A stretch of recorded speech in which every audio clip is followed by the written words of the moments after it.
नमस्कार साथियों, नए साल में कांग्रेस के इस नए मुख्यालय में आप सबका स्वागत है। और बाहर अच्छी धूप खिली हुई है, अंदर आप सबके चेहरे भी खिले हुए हैं। अच्छा लग रहा है सबके चेहरों पे मुस्कान देखकर। और नई उम्मीदों, नई आशाओं के साथ आज पहली प्रेस वार्ता इस नए मुख्यालय में हम सब शुरू कर रहे हैं। हमारे वरिष्ठ सहयोगी श्री अजय माकन, राज्यसभा सांसद और कोषाध्यक्ष, आपसे मुखातिब होंगे और प्रेस वार्ता शुरू करेंगे। धन्यवाद। उसके बाद आपके सवाल लेंगे और उसके बाद आप सबको एक टूर दिया जाएगा इस बिल्डिंग का, और फिर धूप में बैठकर भोजन का हम सब आनंद लेंगे। धन्यवाद।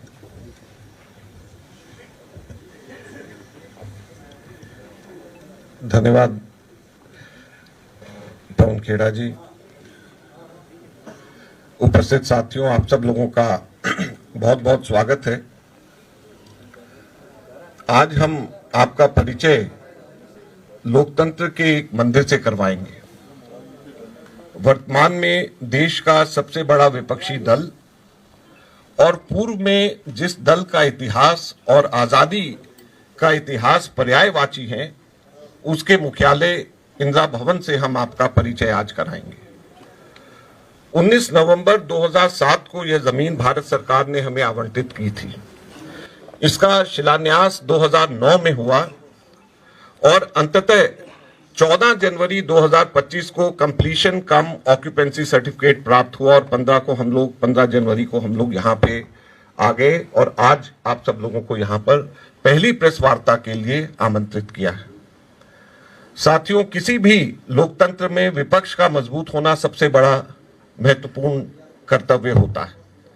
आधुनिकतम प्रौद्योगिकी एवं नवीनतम इंफ्रास्ट्रक्चर से लैस इंदिरा भवन न केवल दुनिया के सबसे बड़ी युवा आबादी वाले देश की महत्वाकांक्षा एवं आकांक्षाओं का प्रतीक है, अपितु लोकतंत्र की रक्षा तथा एक सजग विपक्ष की भूमिका निभाने को भी तत्पर है। आगे आने वाले समय में इंदिरा भवन में इस प्रकार की प्रक्रियाओं को विकसित करा जा रहा है जिनसे देश भर के कांग्रेस कार्यकर्ताओं का इस भवन में स्वागत हो तथा वरिष्ठ पदाधिकारी इन सबको आसानी से मिलजुल सके। इंदिरा भवन का उद्देश्य ऐसा स्थान करना था जो पार्टी का मुख्यालय होने के साथ साथ उसकी विरासत और मूल्यों का प्रतीक भी बने। इसके डिजाइन में पार्टी के गौरवशाली इतिहास और लोकतांत्रिक सिद्धांतों को प्रतिबिंबित किया गया, साथ साथ इसे आधुनिक कार्य क्षेत्र के रूप में भी विकसित करा। हमने ऐसा स्वागत योग्य वातावरण तैयार करने का प्रयास किया है जो सहयोग और सहभागिता को प्रोत्साहित करे तथा हमारा मुख्यालय प्रेरणादायक और व्यावहारिक दोनों हो। इसके अलावा डिजाइन में पारदर्शिता और खुलापन के तत्वों को शामिल करने पर विशेष जोर दिया गया है ताकि समावेशिता और लोकतांत्रिक संवाद के मूल्यों को प्रतिबिंबित किया जा सके।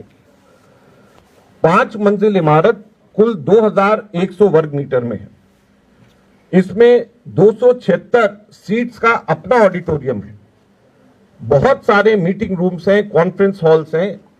कांग्रेस के हर फ्रंटल ऑर्गेनाइजेशन तथा सेल के पदाधिकारियों की बैठने की पर्याप्त व्यवस्था है। इसके लिए जैसे मैंने कहा, बहुत सारे कमेटी और कॉन्फ्रेंस रूम बनाए गए हैं तथा खुली जगह में देश भर के कांग्रेस जन के उठने बैठने की पर्याप्त व्यवस्था भी आगे करी जा रही है। इसमें 134 पेड़, 8675 पौधे और 264 कलाकृतियां एवं चित्र। कैफेटेरिया में आप लोग देखेंगे नंदलाल बोस की पेंटिंग्स हैं जो गांधी जी के निवेदन पर 1938 में हरिपुरा कांग्रेस अधिवेशन में बनाई गई थी। गांधी जी ने इस अधिवेशन की परिकल्पना भारत की सांस्कृतिक विरासत के प्रतीक के रूप में की थी जो स्वतंत्रता संग्राम की भावना को प्रतिबिंबित करता था। उन्होंने कला को कांग्रेस के राजनीतिक और सामाजिक विमर्श में समाहित करने का प्रयास किया और यही कोशिश हम लोग इस इंदिरा भवन के माध्यम से कर रहे हैं। इंदिरा भवन की हर मंजिल कांग्रेस के इतिहास के एक युग को दर्शाता है। आप देखेंगे यह इतिहास भारत की आजादी का भी गौरवमयी इतिहास है। इंदिरा भवन की एक अनूठी विशेषता इसका केंद्रीय एट्रियम है, सेंट्रल एट्रियम, जो भवन की भौतिक और प्रतीकात्मक हृदय है। यह खुलापन और जुड़ाव का एहसास दिलाता है। जिससे लोग स्थानों के बीच सहजता से आ जा सकते हैं और सहयोग को बढ़ावा मिलता है। दूसरी विशेषता इसके स्थायी डिजाइन तत्व हैं, जो सोलर पैनल और एनर्जी एफिशिएंट ऊर्जा कुशल प्रणालियां हैं, जो भवन को पर्यावरण रूप से जिम्मेदार और दीर्घकालिक रूप से एज ट्रेजर कह सकता हूं कि हमें किफायती बनाते हैं। तीसरी विशेषता सार्वजनिक सहभागिता ओपननेस के स्थान है, जैसे कमेटी और कॉन्फ्रेंस रूम्स मैंने बताया बहुत सारे बनाए गए। ऑडिटोरियम है जो समुदाय की सहभागिता, संवाद और सांस्कृतिक आदान प्रदान के लिए मंच भी प्रदान करते हैं। यह समावेशिता और पारदर्शिता के पार्टी के मिशन के अनुरूप है। यहां तक कि पदाधिकारियों के ऑफिस भी खुलेपन के प्रतीक हैं। आप देखेंगे कि सब एक दूसरे को देख सकते हैं, जो बेहतर समन्वय और सहभागिता को प्रेरित करेगा। कांग्रेस का नया भवन इमारत नहीं, आजादी की एक गौरवशाली विरासत है। यह इंदिरा भवन की बुनियाद में एक वैचारिक आंदोलन है, तो इसके शिखर पर संविधान की रक्षा का संकल्प भी है। आपको इंदिरा भवन की रगों की में सीढ़ी दर सीढ़ी महात्मा गांधी के भारत छोड़ो आंदोलन से लेकर राहुल गांधी के भारत जोड़ो आंदोलन की अनुगूंज दौड़ती हुई नजर आएगी। हमारा इंदिरा भवन उन लाखों कार्यकर्ताओं के अनुदान से बना है, जो इस बात में आस्था रखते हैं कि कांग्रेस का अर्थ है सर्वहारा वर्ग के उत्थान का संघर्ष, कांग्रेस का अर्थ है भारत के सद्भाव की रक्षा, कांग्रेस का अर्थ है समावेशी विकास में आस्था। हमारे कांग्रेस संविधान के 5 मूल्यों को रिसेप्शन में ही दर्शाया गया है। यह है लोकतंत्र, राष्ट्रवाद, धर्मनिरपेक्षता, समावेशी विकास तथा न्याय। यही हमें प्रेरित करते हैं। हम उम्मीद करते हैं कि जब आप इस भवन का दौरा करेंगे तो आप भी पूरे इंदिरा भवन के दर्शन कर यहां से प्रेरित होकर के ही जाएंगे। धन्यवाद।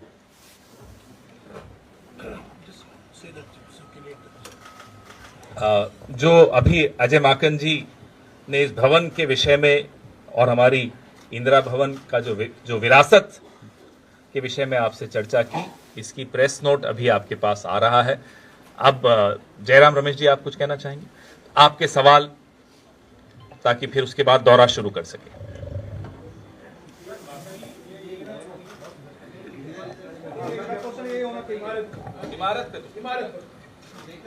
सर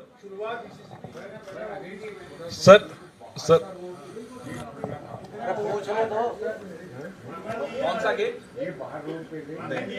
एक सेकंड पूछ रहे हैं सर। मेन एंट्री के जो गेट एक वो खुलने थे, बने भी हैं आपको, आगे क्या दिक्कत आ रही है?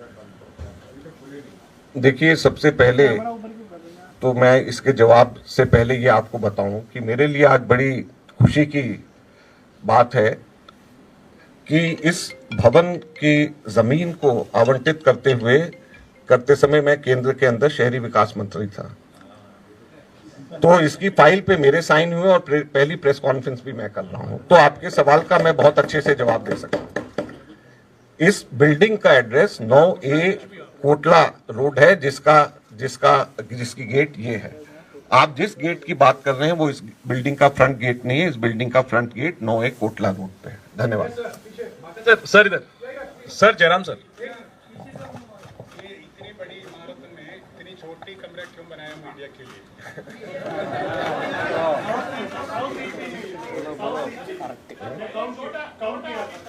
आपका विजन इतना छोटा है। पहले छोटा ऑफिस था, छोटा कमरा था, अभी तो इतना बड़ा बनाया। देखिए, आपने बड़ी अच्छी बात कही है। इस बिल्डिंग के अंदर, जैसे मैंने कहा कि आप लोग जब देखेंगे तो एक नहीं बहुत सारे रूम्स हैं। ये निर्भर करता है कि कितनी बड़ी प्रेस वार्ता है, उसके अनुरूप आप सब लोगों की प्रेस वार्ता होगी। आज इतने सारे लोग हैं, ये हमारी आशा से कहीं ज्यादा लोग, आप सब लोग यहाँ पर आए हैं। हमारी आशा नहीं थी कि आप इतने लोग आएंगे, और इसलिए हम लोग यहाँ पर, आपको छोटा लग रहा है। हमारे पास में, जैसे मैंने कहा, 273 सीट्स का ऑडिटोरियम भी है, तो जो हमारी बड़ी प्रेस वार्ताएं हैं वो वहां पे हो जाया करेंगी। तो कोई जगह की और दिल में जगह की, दोनों में कोई कमी नहीं है। सर मैं गेट रहेगा या जनरल गेट रहेगा?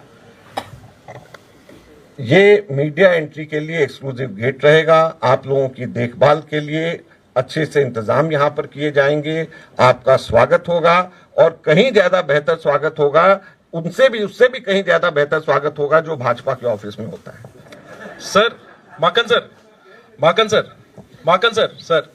सर, एक तो मैं ये जानना चाहता हूं कि ये बड़ा अच्छा ये इंदिरा भवन बनकर तैयार हुआ है, इसको बनाने में कितना खर्च हुआ, बजट क्या है इस इंदिरा भवन का, एक, और दूसरा कि इस बिल्डिंग को लेकर में एक्सेस, अभी हालांकि शुरुआत है लेकिन कहा जा रहा है कि एक्सेस में दिक्कत होगी, तो आम कार्यकर्ता आपका जैसे 24 अकबर रोड में मतलब सीधे जनरल सेक्रेटरी के कमरे तक, अध्यक्ष के कमरे तक पहुंच सकता था, वो यहां भी हो सके, वो कैसे आप इंश्योर करेंगे? बजट का जवाब जरूर दीजिएगा।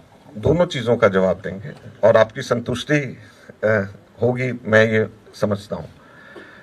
सबसे पहले जो दूसरा प्रश्न है, मैंने बड़ी ही शुद्ध हिंदी में बोला था तो कि ऐसी प्रक्रियाओं को विकसित किया जा रहा है जिन प्रक्रियाओं से देश भर के कांग्रेस कार्यकर्ताओं का यहाँ पर स्वागत हो और साथ साथ में हमारे पदाधिकारी उनसे आराम से मिल सके। तो दोनों चीजों की प्रक्रियाओं का, जब मैं प्रक्रिया बोल रहा हूं तो एक्सेस सिस्टम को हम इस तरीके से डेवलप कर रहे हैं कि पूरे देश के, ये कांग्रेस के कार्यकर्ताओं के अनुदान से बनी हुई यह बिल्डिंग है और इसमें कांग्रेस के जितने भी कार्यकर्ता हैं देश भर के, उनका स्वागत है। और साथ ही साथ में हम इस चीज को भी सुनिश्चित करेंगे कि हमारे पदाधिकारी यहाँ पे रेगुलरली अवेलेबल हों और उन कार्यकर्ताओं से मिलें।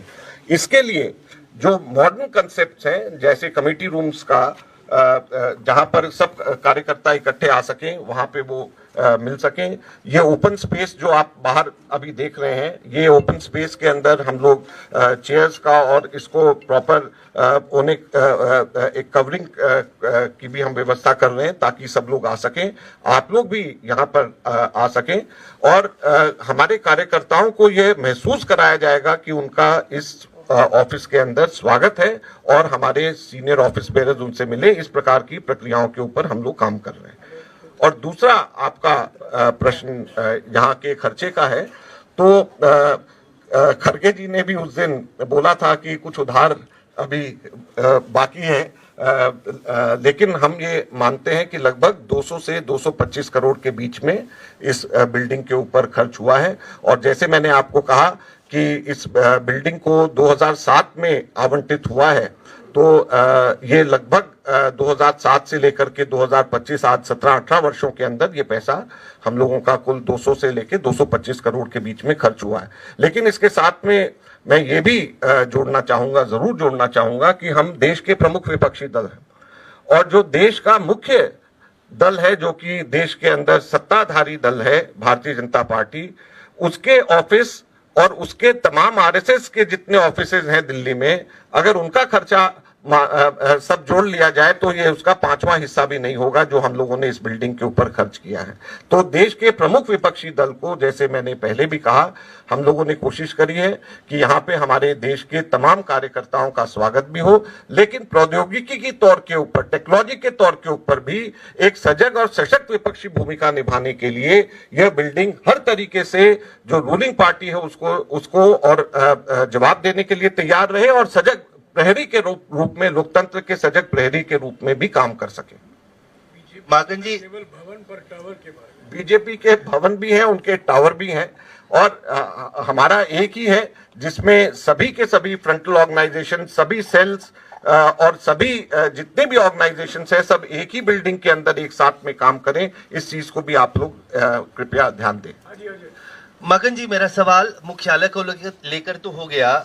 तकरीबन 47-48 साल आप लोग पिछले मुख्यालय 24 अकबर रोड पे रहे और यहाँ भी आ गए और कांग्रेस पार्टी को शायद 139 साल में पहली बार अपना निजी मुख्यालय मिला है।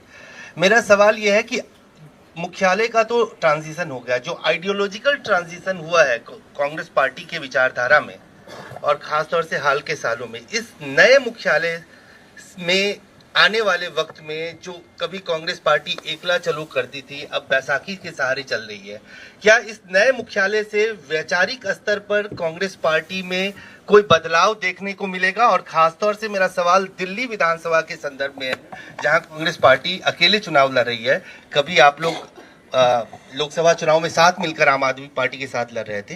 इस नए मुख्यालय से कांग्रेस की विचारधारा में, जो कि कांग्रेस की अतीत में विचारधारा थी और जो आइडियोलॉजी थी, उसको उसमें क्या कोई बदलाव दिखेगा हम लोगों को आने वाले वक्त में? दोनों जगहों में झंडा फहराएगा। देखिए, दिल्ली का विषय जो है वो सड़क के उस पार उसका उत्तर दिया जाएगा। सड़क के इस पार जो है ये राष्ट्रीय विषय की बात करी जाएगी। आपने जहां तक आइडियोलॉजी की आपने बात करी, मैंने बहुत ही विस्तार से अपने वक्तव्य में बताया कि किस प्रकार से कांग्रेस की विचारधारा जो हमारे संविधान में प्रतिबिंबित है, उसको ग्राउंड फ्लोर से लेकर के ऊपर तक के किस तरीके से भारत छोड़ो नारा महात्मा गांधी से लेकर के भारत जोड़ो यात्रा और भारत जोड़ो का नारा राहुल गांधी जी का जो रहा, उसके चित्रों के द्वारा उसको यहाँ पे इस पूरे की पूरी बिल्डिंग में, तो हमारी आइडियोलॉजी तो वही है और हमारा काम करने का तरीका भी वही, गांधी जी, नेहरू जी, सरदार पटेल, मौलाना आजाद, वही हम लोगों का रहेगा। संविधान, बाबा साहब अम्बेडकर और गांधी जी का संविधान हम लोगों को आगे का रास्ता दिखाएगा, उसमें कहीं पे कोई बदलाव नहीं है।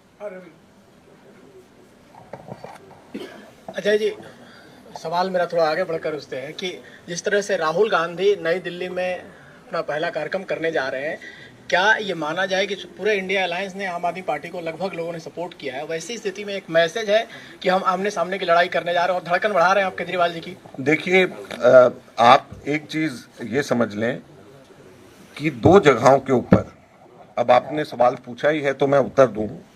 हरियाणा के अंदर भी मैं as screening committee chairman involved था। दिल्ली की हम सब लोगों को जानकारी है। हरियाणा और दिल्ली दोनों के दोनों में हम लोग आम आदमी पार्टी के साथ में समझौता करना चाहते थे, लेकिन जेल से बाहर निकलते ही केजरीवाल ने 90 की 90 सीटों पे इलेक्शन लड़ने का खुद ऐलान किया, जबकि हमारी बातचीत उनके साथ एडवांस स्टेज के ऊपर चल रही थी। उन्होंने मना किया। दिल्ली की जहां तक की बात है, लोकसभा के इलेक्शंस के बाद सबसे पहले उन्होंने ही कह दिया कि हम लोग दिल्ली का इलेक्शन हम लोग अलग से लड़ेंगे। तो कांग्रेस पार्टी नेशनल पार्टी है, हम लोगों का अपना इतिहास है। और एक चीज आप लोग समझ लीजिए कि दिल्ली के अंदर जब तक कांग्रेस की सरकार रही, शीला दीक्षित जी मुख्यमंत्री रही, हम यहां पे दिल्ली में 7 की 7 सीटें लोकसभा की जीतते रहे और भारतीय जनता पार्टी को हम लोगों ने रोका। दिल्ली के अंदर भारतीय जनता पार्टी को रोकना, लोकसभा के चुनाव जीतने का मतलब नेशनल लेवल के ऊपर भी हम लोग उनको रोकते हैं। दिल्ली जो जीतता है लोकसभा में वही नेशनल लेवल पे सरकार बनाता है। लेकिन जब से आम आदमी पार्टी की दिल्ली की सरकार आई है, ठीक उसका उलट केंद्र के अंदर भाजपा की सरकार और 7 की 7 लोकसभा सीटें भाजपा जीतती रही, तो कौन उनके साथ में? दीनदयाल उपाध्याय मार्ग को बदलने के लिए आप लोगों ने कुछ कवायद की कि 9 कोटला मार्ग इसका नाम हो जाए। देखिए, कवायद का आप मतलब कैसे करते हैं? हमारे यहाँ पर दीनदयाल उपाध्याय मार्ग से पहले इसका नाम राउज एवेन्यू था, तो राउज एवेन्यू का नाम बदलने की भी तो कवायद हुई होगी कभी, जो उसका नाम दीनदयाल उपाध्याय मार्ग हुआ। तो अगर जो है इस बिल्डिंग की लोकेशन जहां पर है और ये बिल्डिंग 3 साइड ओपन है, और अगर इस बिल्डिंग जो 3 साइड ओपन है उसका कोटला रोड के ऊपर नाम रख करके कांग्रेस की सोच आइडियोलॉजी के साथ में अगर करके किया गया, तो इसमें क्या, इसमें तो कोई गलत नहीं है। माखन जी, भारतीय राष्ट्रीय कांग्रेस है, राष्ट्रीय स्तर पर आप लोगों ने आजादी की लड़ाई में हिस्सा लिया। ऐसे में जब राष्ट्रीय चुनाव हुआ 2024 का, तो एक एंटी नेशनल आदमी जिसको आपने कहा, उससे गठबंधन क्यों किया? मैंने अपनी निजी राय बताई थी और मैं अभी भी उस पर कायम हूं कि हम लोगों को 2014 के अंदर इनको सपोर्ट करना और बाद में 2024 के अंदर इनके साथ अलायंस करना, दोनों की वजह से दिल्ली की जनता को नुकसान हुआ। और दिल्ली की जनता को जब नुकसान हुआ, भारतीय जनता पार्टी को इससे फायदा हुआ है। ये मेरी निजी राय थी पहले भी और अब भी। और कोई सवाल?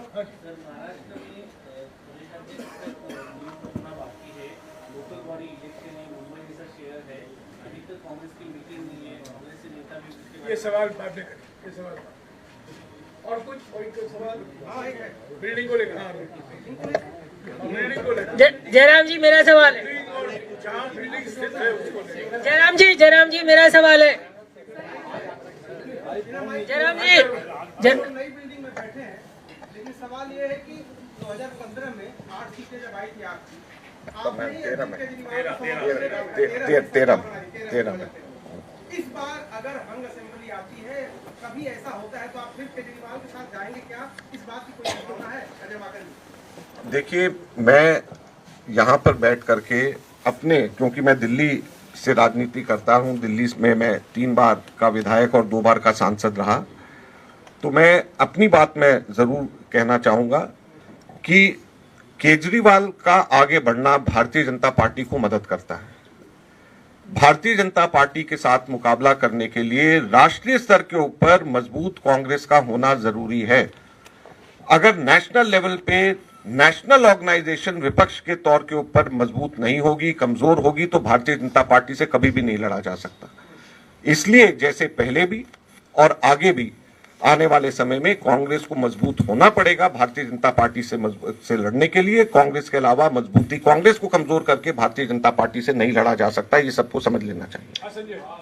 माकन जी आपने कहा कि कांग्रेस के लाखों कार्यकर्ताओं ने इस बिल्डिंग के लिए योगदान दिया है, अनुदान दिया है। कांग्रेस के बड़े नेताओं का कितना योगदान रहा है? और दूसरी बात कि क्या कुछ गुप्त दान भी आया है? देखिए, गुप्त दान लेना हमें अलाउड नहीं है, और जो भी दान हमारे को आता है, अनुदान आता है, उसकी एक एक पाई का हिसाब हमको इलेक्शन कमीशन को और इनकम टैक्स को देना होता है। तो गुप्त दान की कोई इसमें प्रोविजन नहीं है। जहां तक कांग्रेस नेताओं के मदद की बात है, अभी पीछे हम लोगों ने जिस वक्त शुरू किया ऑनलाइन कनेक्शन, तो मुझे अच्छे से पता है कि जयराम रमेश जी ने, पवन खेड़ा जी ने और मैंने, हम लोगों ने लाखों रुपए अपने तनख्वाहों में से, हम लोगों ने लाखों रुपए अपने उससे दिया। तो जो 3 नेता बैठे हुए, मैं अपने तीनों की तो कह सकता हूं कि हमने लाखों रुपए दिए।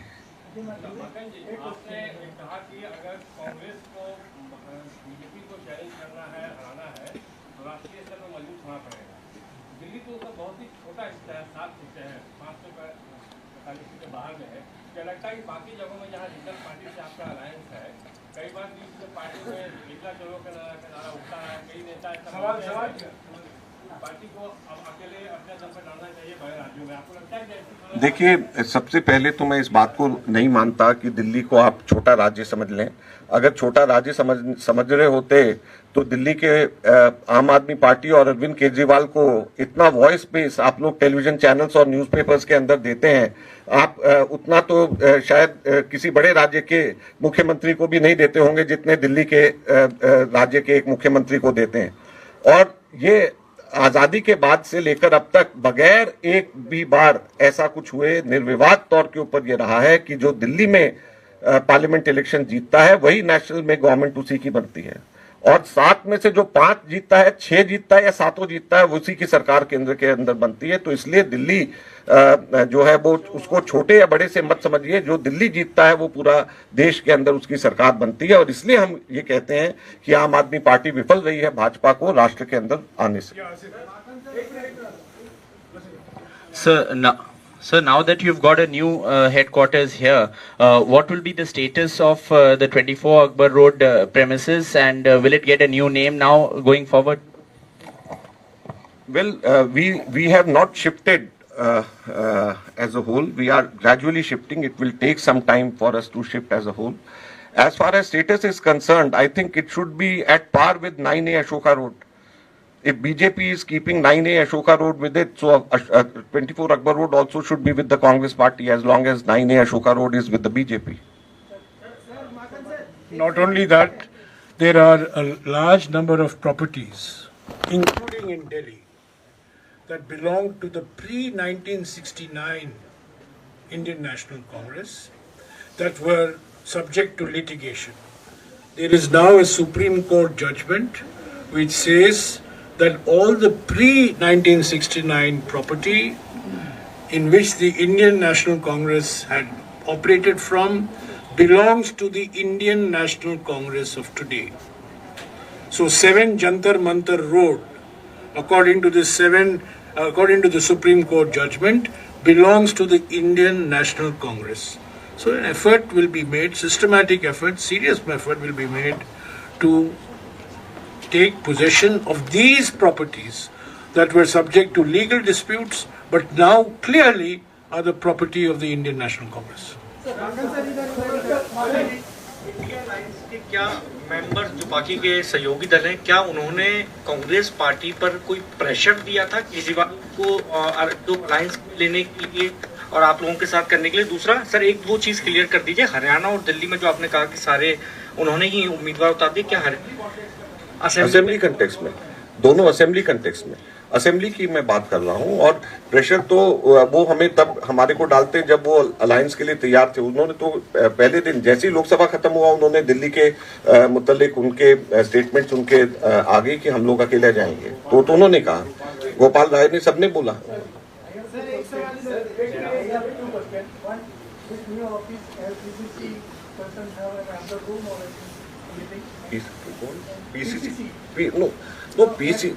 PCC's presidents do not have a room at the national headquarters, but whenever they come, they meet the general secretaries, respective in charge general secretaries or in charge independent in charges in their respective rooms. And second question, are you earlier stated that Kejriwal is anti-nation? You say that you have another performance to treat it.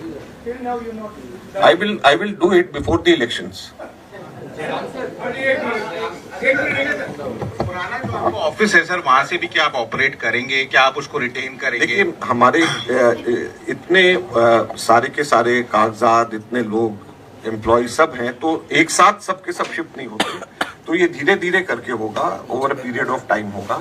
अभी जैसे हमारा treasure का और accounts wing और communication हम लोग यहाँ पे आए हैं, जनरल सेक्रेटरीज कुछ आए, तो ये धीरे धीरे करके अब फ्रंटल ऑर्गेनाइजेशंस की भी हमारे ऑफिसेज हैं और सेल्स हैं हमारे, तो अंततः कोशिश हमारी यही है कि सभी के सभी एक ही उसमें बिल्डिंग में रहें, एक साथ रहें, ताकि बेहतर समन्वय आपस में हो, लेकिन इसमें समय लगे।